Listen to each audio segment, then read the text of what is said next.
Paramashivoham. Om Nityananda Paramashivoham. Om Nityananda Paramashivoham.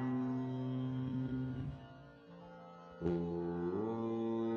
Nityananda Paramashivoham. Om Nityananda Paramashivoham.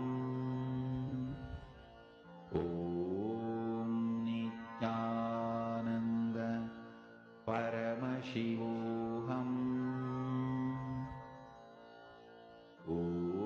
Om Nityananda Paramashivoham. Om Nityananda Paramashivoham.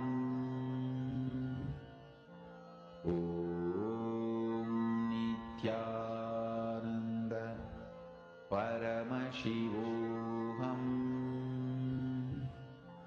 Om Nityananda Paramashivoham. Om Nityananda Paramashivoham. Om Nityananda Paramashivoham. As you are manifesting, you have to understand, the minute you have wanted something, it has already happened. The minute you are able to even cognize something, it already exists. Life has shown you that possibility. As Swamiji says, life is not a sadist. Paramashiva only wants you to manifest. If he has given you that possibility, he has already given you the power to manifest it also. There's a beautiful saying, when you come down, all the food, all the wealth you need to run your life comes down with you. With that context, that you are Paramashiva, that the possibility that life has shown you is the big message from life, the caps lock flashing from life telling, I am ready to manifest it for you. Continue.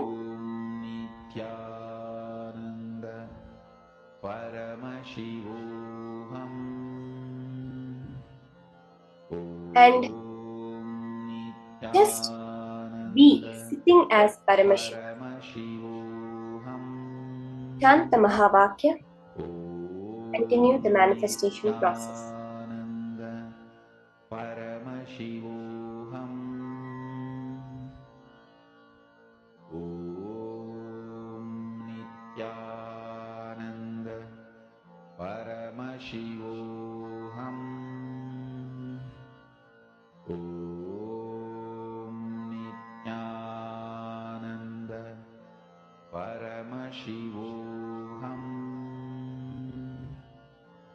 Om Nityananda Paramashivoham. Om Nityananda Paramashivoham.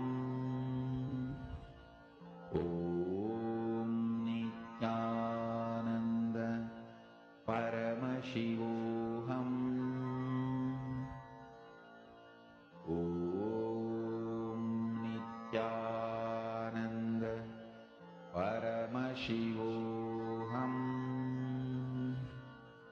Om Nityananda Paramashivoham. Om Nityananda Paramashivoham.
Paramashivoham. Om Nityananda Paramashivoham. Om Nityananda Paramashivoham.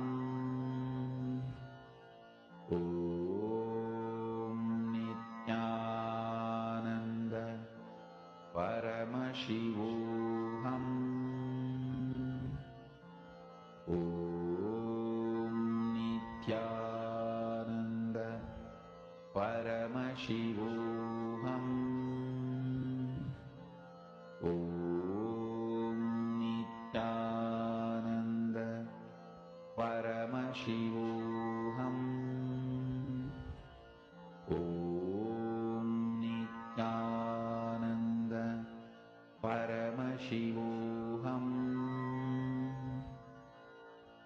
Om Nityananda Paramashivoham.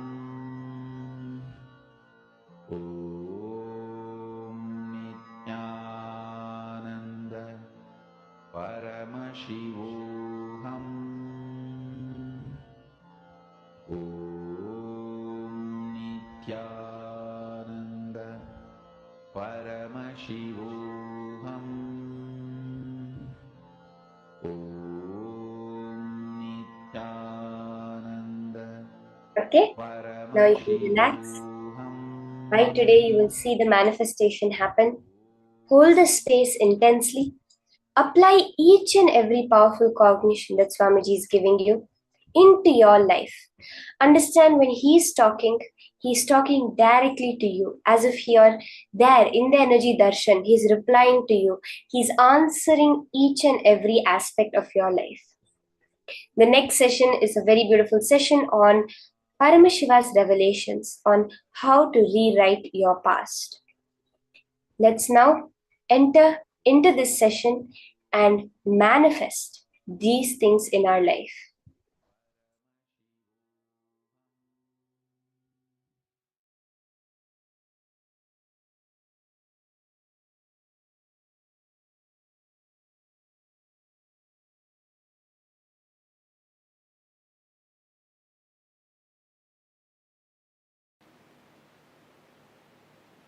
Consider this line, straight line, as present moment.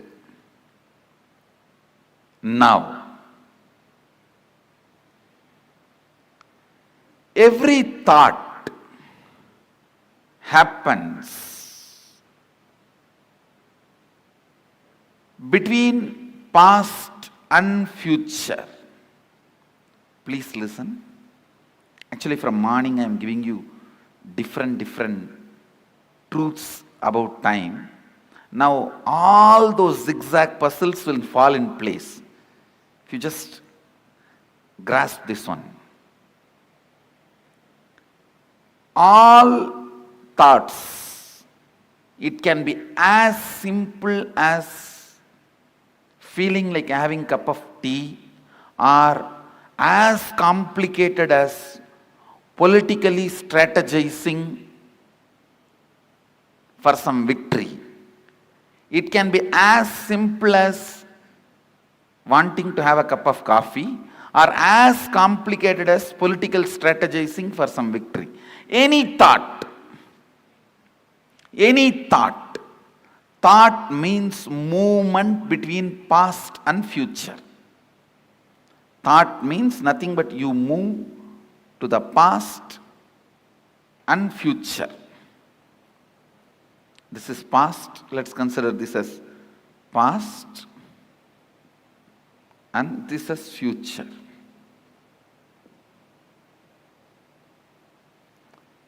The center moment, present. Where the present meets the past and future, that moment is now. This is that now. Present.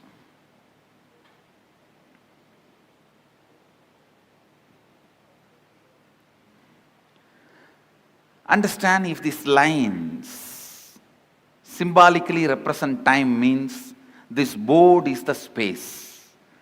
Symbolically, this board represents space.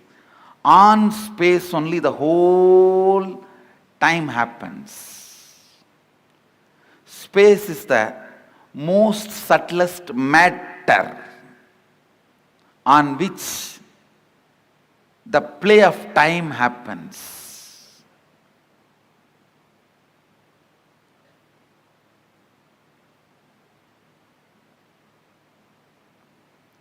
Just understand this example. Your movement between past and future is thought. Like you jump from here to there to here, here to there to here, here to there to here. That is what I call your perception about you, life, your existence. Your existence is nothing but the movements. Because till you know your real reality, as of now, whatever you know about you is nothing but your thinking. Am I right? Is there anything you know about you more than your thinking? Anybody? If you know something more about you, more than your thinking, this seat is for you.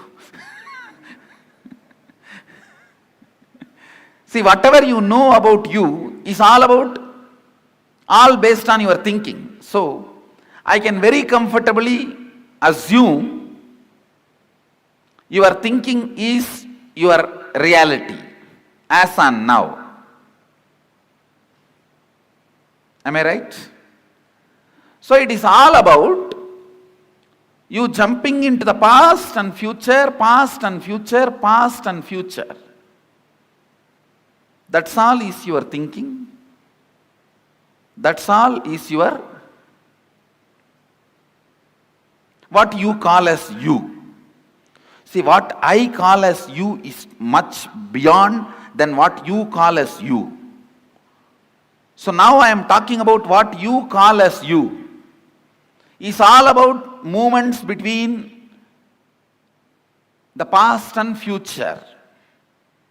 And I want you to know, it has a direct utility in your life's balance sheet. So please don't think it is some philosophy, it is some metaphysics, it is some intellectual stuff. Allow every word to enter into you. It can increase your everyday balance sheet. Double. It can increase your everyday balance sheet. So allow this understanding to set into your system.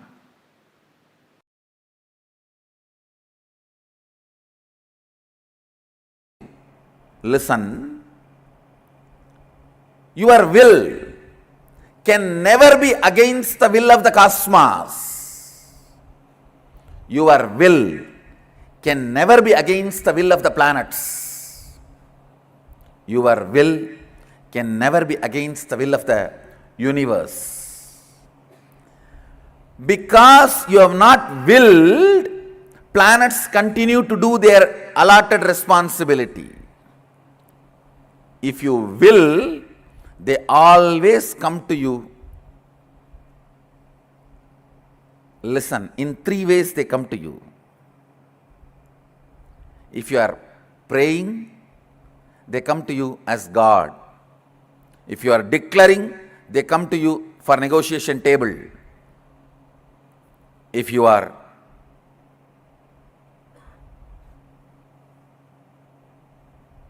responding from the depth of oneness, Sadashivoham, they just do what you say.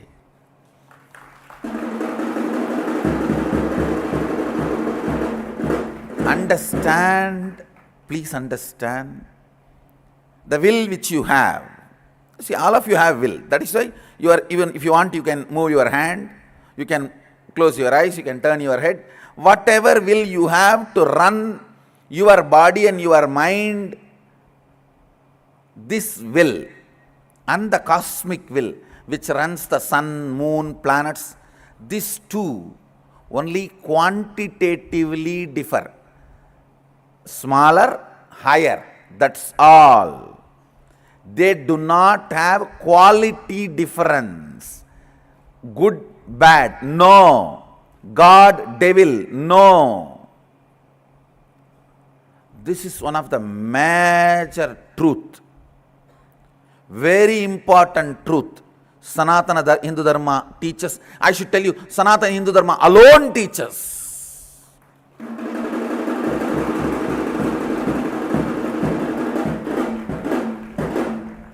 Whole Upanishad introduces you. Shrunvandu Vishwe Amritasya Putraha. You are junior Putra, son of immortality. So there is only quantitative difference. You are small and that is high. Amritasya, the state of Amritatva is bigger and you are smaller. You are Putra of that.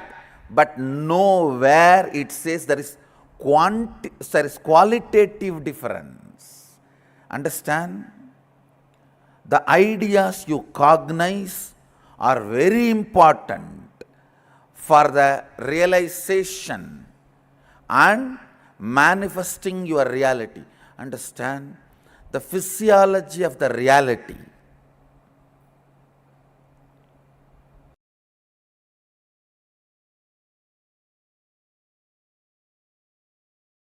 Put all your plans into Paramashiva's plane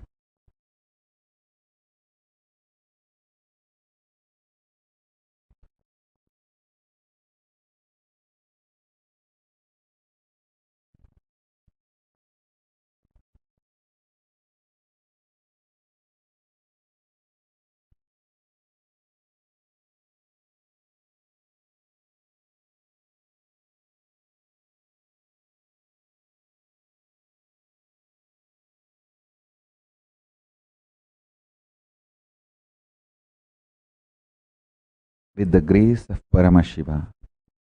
Planets will bless them into reality. Listen. Listen carefully. By experiencing Paramashanta Swarupa of Paramashiva inside you, every time offer your plans about everything into Paramashiva's Paramashanta plane, and he will bless the planet to make your plans into reality. Listen. I'm just mapping the whole science into words, into formulas for all of you to experience, listen intensely.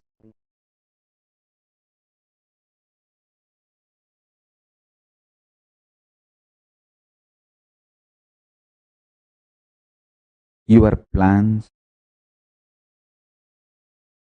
dilute your existence, lower the quality of your existence when you get agitated, when your plans trigger your personal fear or greed, adds stress to your personality, and it dilutes the quality of your existence. Neither the plans get fulfilled. Even if they get fulfilled, by the time you are tired, frustrated, bored about your own plans, and you don't enjoy them or their result. Listen carefully. In my life, the greatest gift I received from my Guru, Arunagiri Yogishwara, is before even I started developing personality, he made me realize I am the manifestation of a principle. Every plan I have is the plan of that principle. So, every plan, the cosmic principle becomes stronger in me, that made the plans blessed by the planets, and planets made my plans into reality. Understand? Whenever you realize your plans are aligned with the cosmic plane, with the cosmic principles, Paramashiva passes your plans. He signs approved.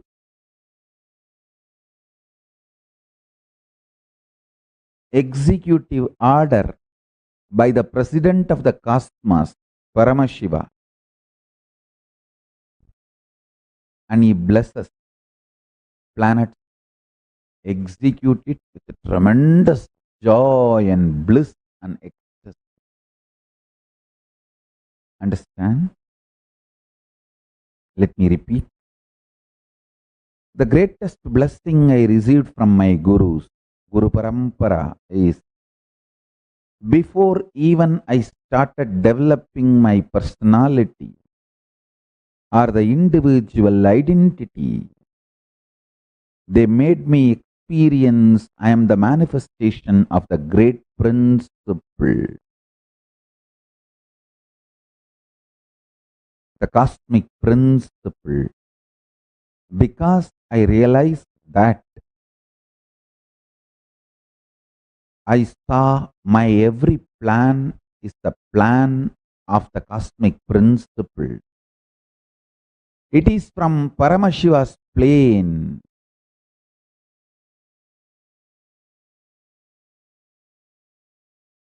Simply, planets manifest them.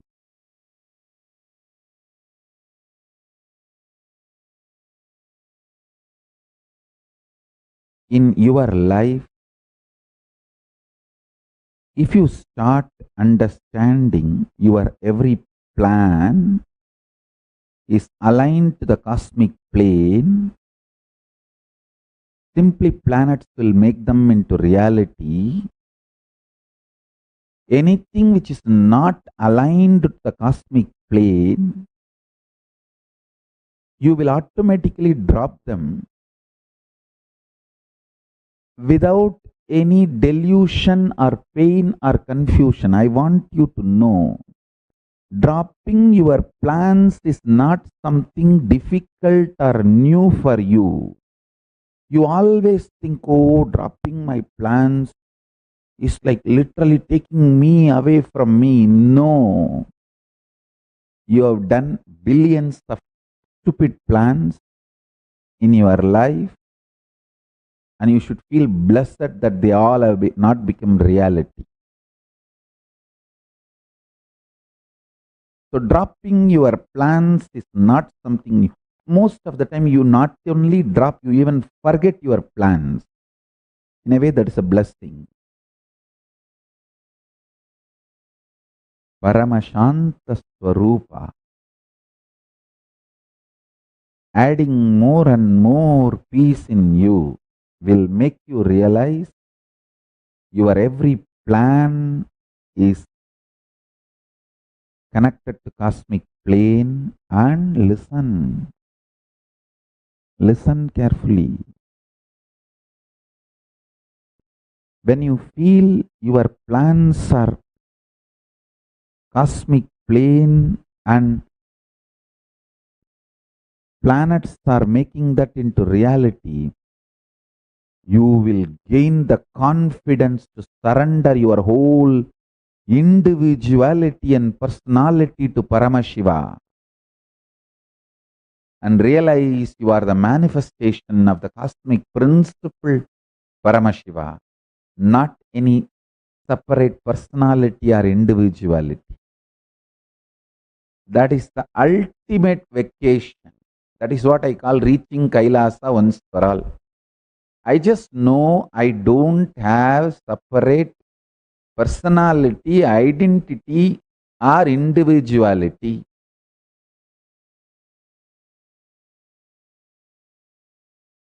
I am just a manifestation of the cosmic principle,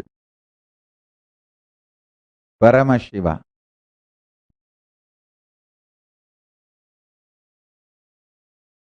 Absolutely confident of my existence, my plans, my plane, and my planet.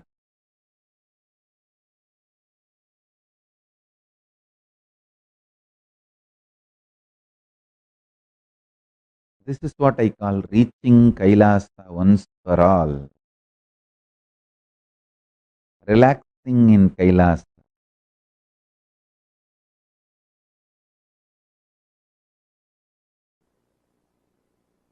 The most precious thing you have is your consciousness, life.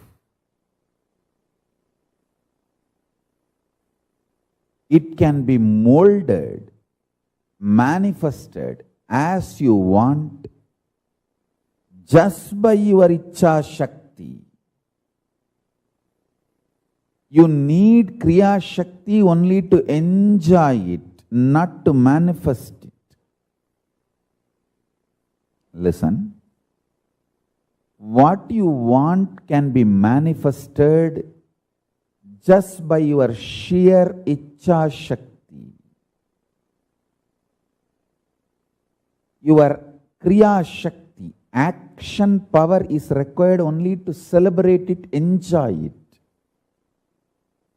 Let me explain more clearly, more straight. Listen.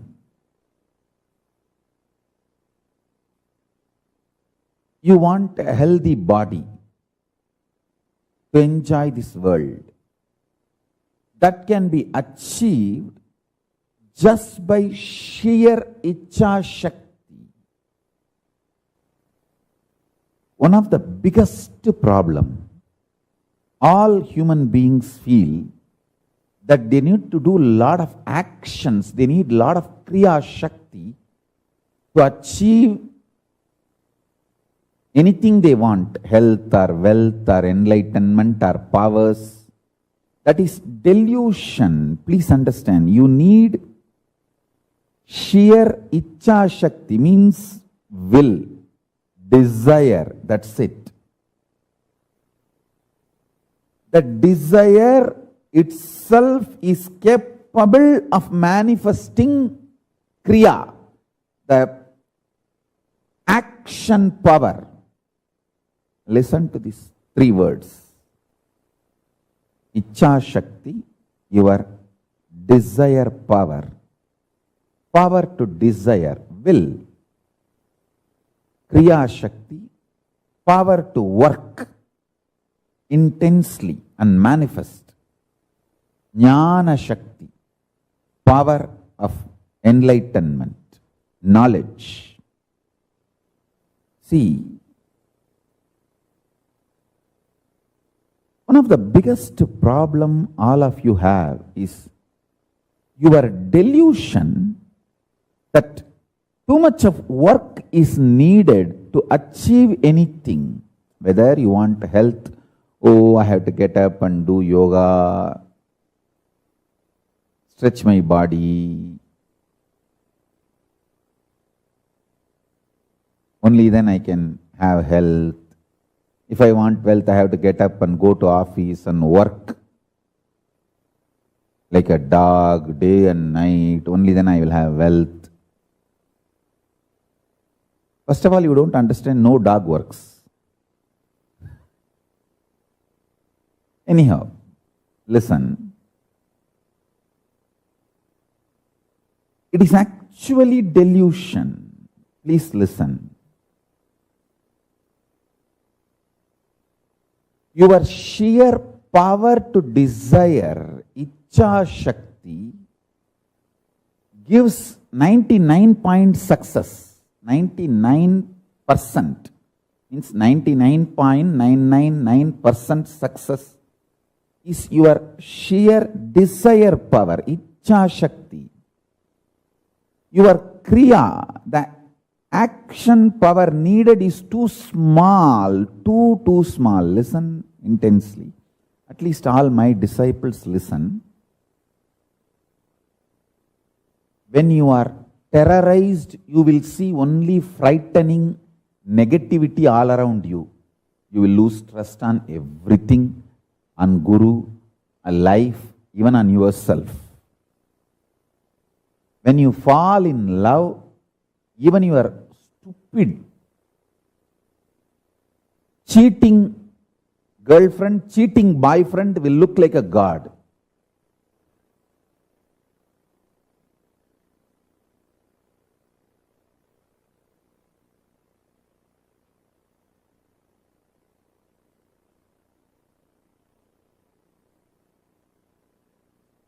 So your opinions are delusion. Don't build your consciousness, your life based on your opinions. Build it based on the true wisdom, true knowledge, right understanding about life. I tell you,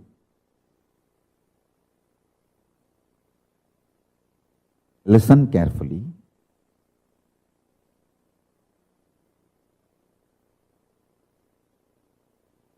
I'll give you this one example. I'll take the example of your health. That's the most important thing. So I'll touch that example. You apply this principle in every aspect of your life. I'll give you the example of health. Listen. You always think if you need health, you need to do yoga, gym, diet. Too many things are involved in your health. And the moment you think about all the actions you need to do, you get tired and you give up on your health, your idea about your health. I tell you, only thing you need for your health is your willpower, desire to be healthy. Just go on building that. Imagine you already have a healthy body. How it feels to be a healthy.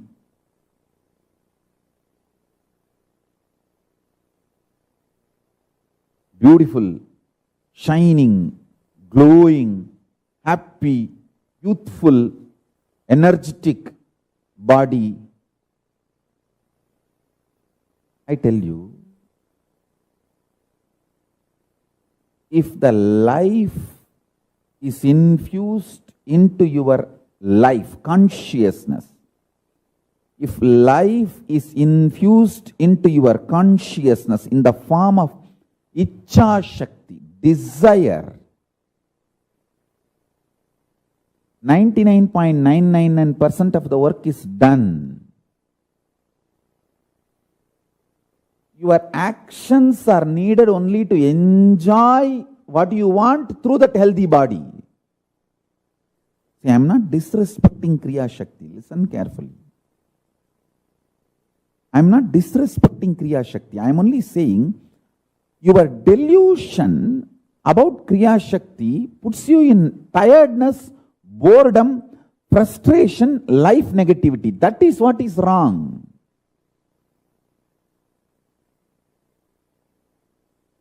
Many of my own disciples, I can list, I can name your sheer delusion, fear, puts you in life negativity, frustration, and due to that frustration, you actually destroy your health and lose your life. I tell you, fill yourself with desire, intense desire for health. Icha Shakti. Icha Shakti is too powerful. Without even your knowledge, it will push you and make you do all your homework, your yoga, your gym, and your diet, everything without even your knowledge. If you are constantly thinking about, oh, I have to do this, I have to do that, to keep myself healthy, one day you will go to gym and do some 10 biceps and find out 10 minutes workout, and then you'll see, oh, whether my biceps have become big. You'll be going on checking. Listen carefully. If you infuse Icha Shakti,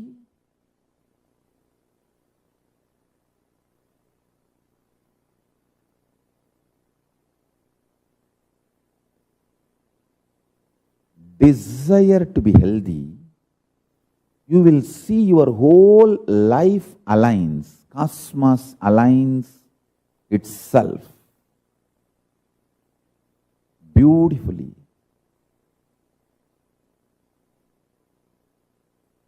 I am not telling all this to make you as a good human being or better human being. No. If you listen to all this, you will become good human being, better human being. Is different. My interest is not just making you as a good human being or better human being. My interest is to make you conscious human being, enlightened human being, enlightened being. I am telling you, your Icha Shakti, desire power, is intensely capable, powerful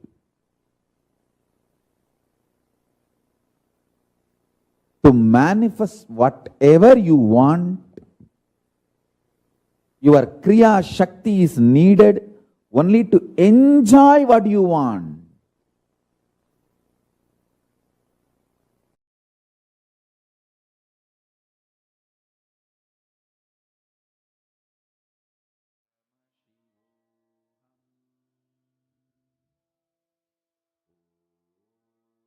Nityanandam, I don't know where to start from. This was just wow. Like the secrets Swamiji revealed to us. You know what?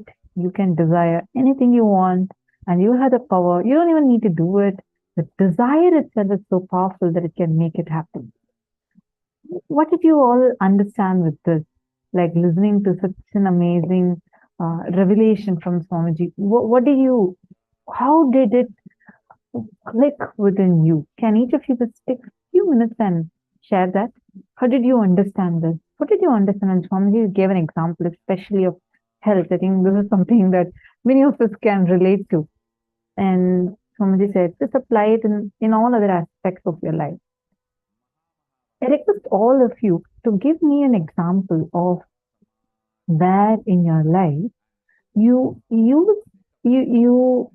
are not using your Icha Shakti and you only go on trying with your Kriya Shakti without empowering your Icha Shakti. Icha Shakti means the power of will, desire. You just have a desire with that will. You can just make anything happen. So I request all of you, take a few minutes and share what did you understand from it. I have listened to the satsang earlier also, but for me, when I'm listening to this, it's such an amazing, like a new revelation altogether.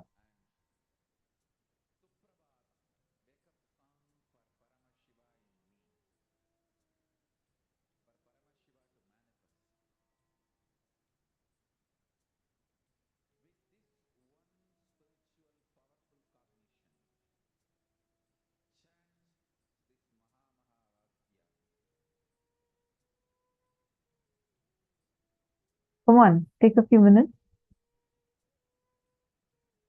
I think I'm not using it for help, just like Swamiji gave, but looks like I need to think what else I'm not using Ichha Shakti for.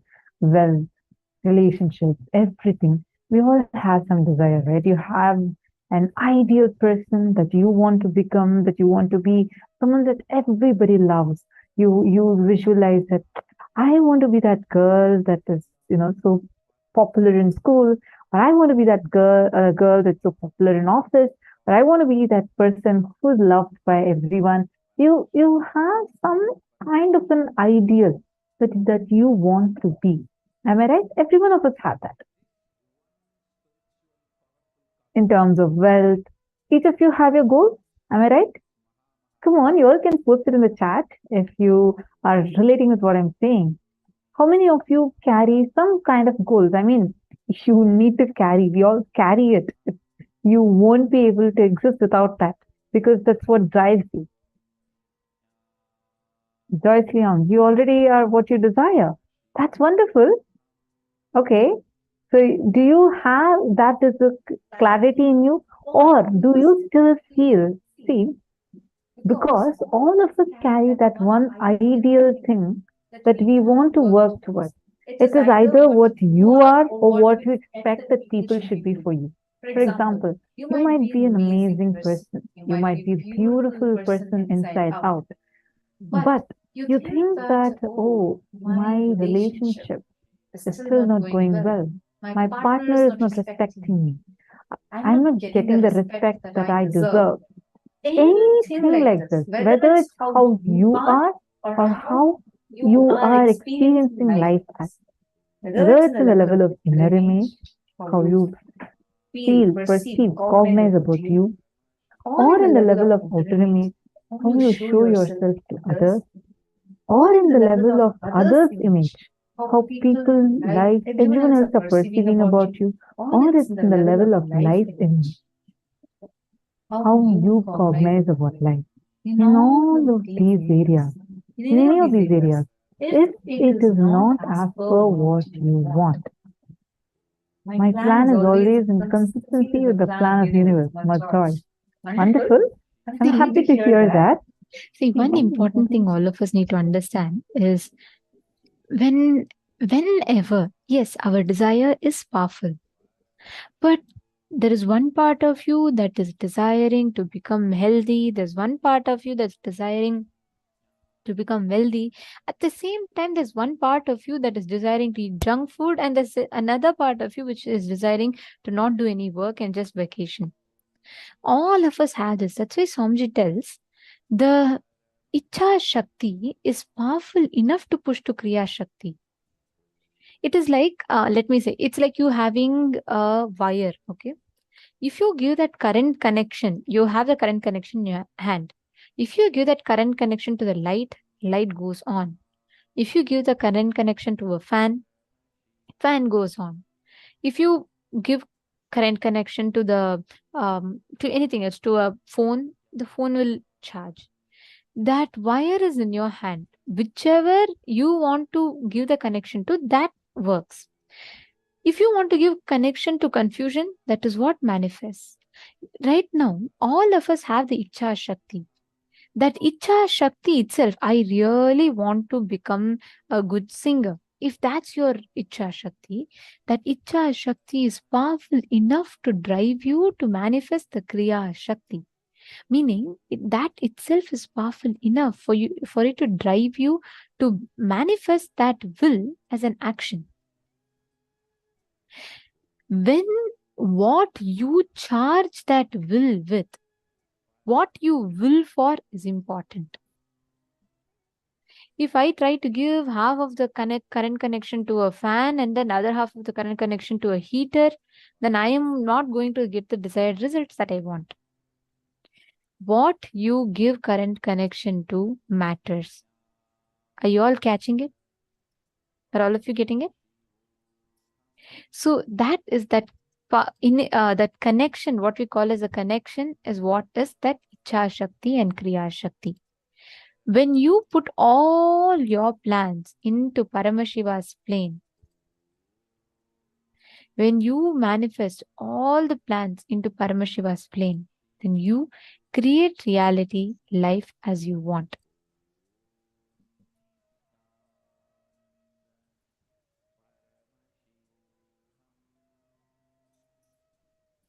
Now, if you will, everything around you will manifest the way you want. If you are praying, they come to you as God.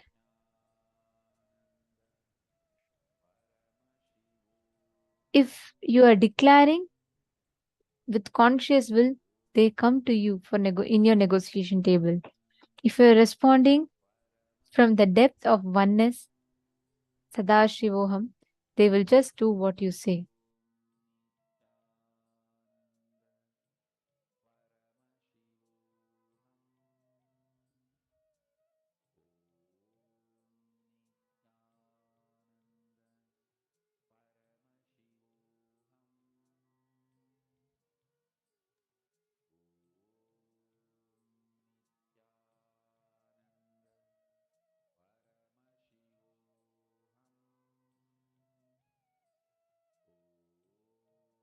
The Icha Shakti. What is your will? What is it that you really plan for? Understand, it is like you have the live wire in your hands. Where do you want to give the current connection? You have to decide. Pen down your plans for this year. Take a few minutes. Pen down all your plans in Paramashiva's plane. Write down. See, listen very carefully. Your only thing you need to do is consciously will it. Will it means visualize it with your very depth in it. Visualize it from the very depths of your cognition. Write down.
Relax.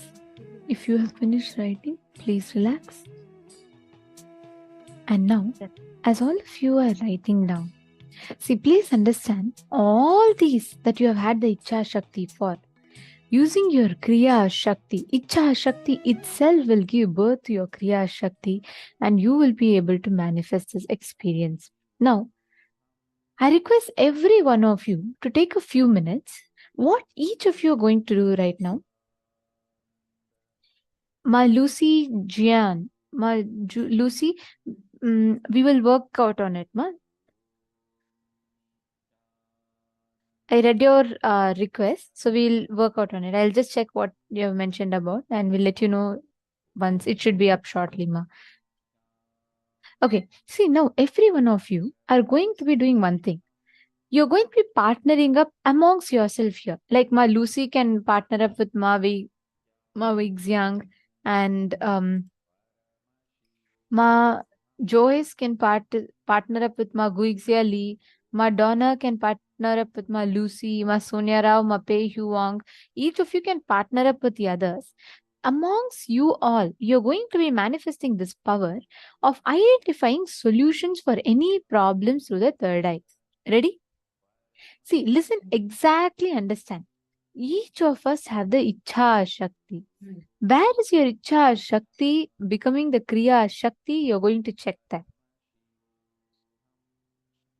So every one of you are going to be connecting and manifesting it right now. See, Mama Virupaksha is asking, what is Paramashanta Swarupa? Paramashanta Swarupa is the eternal completion, unclutched space of you, which is not reacting to any ups or downs externally, is Paramashanta Swarupa. Catching it, ma? See, it is not peace. Paramashanta is not peace. Peace is too small. Peace is too ordinary. Peace is just silence. The gap between two wars is called peace. That is not Paramashanta Swarupa. Paramashanta Swarupa is you eternally being established inside you in that stable, capable, powerful space, knowing that you are Paramashiva, you can never be disturbed by any ups or downs outside you. That is what is Paramashanta Swarupa. Okay, now come on. Every one of you sit now and start manifesting intensely. Connect to Swamiji, chant the Mahavakya, start manifesting intensely.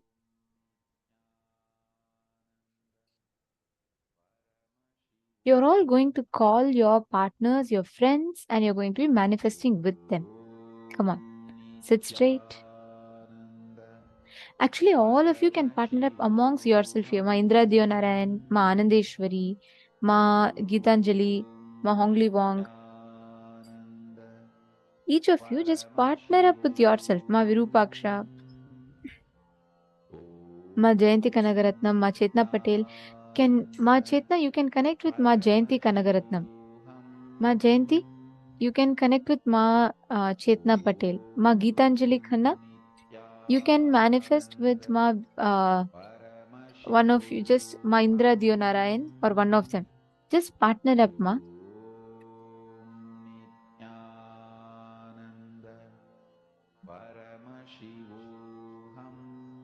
Come on, all of you are going to scan, identify what is the reality that the other person wants to manifest and how they are stuck, what they need to do to be having a breakthrough in that.